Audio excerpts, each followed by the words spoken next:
శ్రీశైలం నియోజకవర్గ టీడీపీ మాజీ ఎమ్మెల్యే రాజశేఖర్ రెడ్డిపై ఆత్మకూరు పిఎస్లో కేసు నమోదైంది. ఈ నెల 19న శ్రీశైలం నియోజకవర్గ విస్తృత స్థాయి సమావేశంలో రాజశేఖర్ రెడ్డి వాలంటీర్లపై అనుచిత వ్యాఖ్యలు చేశారంటూ ఫిర్యాదు చేశారు. ప్రజలను రెచ్చగొట్టే విధంగా మాట్లాడారంటూ ఎన్నికల రిటర్నింగ్ ఆఫీసర్ ఇచ్చిన ఫిర్యాదు మేరకు పోలీసులు కేసు నమోదు చేశారు.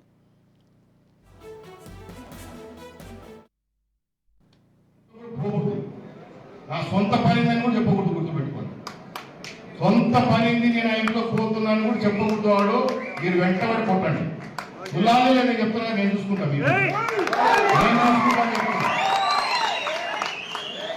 మీరు ఆ పని చేయండి. ముందు ఎవడే కానీ వాలంటీర్ వాళ్ళ ఎంతసేపు వాళ్ళ ఇంట్లో ఉండాలో, వాళ్ళ పొలంలో ఉండాలో, వాళ్ళ కథ వాళ్ళు చూసుకోవాలి. ఎవడే కానీ వేరే ఇంట్లోకి అడుగు పెడితే పక్కన మన ఇల్లు ఖచ్చితంగా ఉంటుంది, మన కార్యకర్తల ఇల్లు. అవునా? ఎట్టి పరిస్థితుల్లో వాలంటీర్ ఇంకొక ఇంట్లో పోకూడదు. వాడు ఏది పోయినా మీరు ఫోటోలు తీయండి, వీడియో తీయండి. వాడేదైనా కారణం వస్తే ములాలకు ఉత్తమ అట్లా చేస్తే కానీ ఇలా బుద్ధి రాదు. ప్రభుత్వ సొమ్ము తీసుకొని వాడట ప్రచారం చేస్తాడా?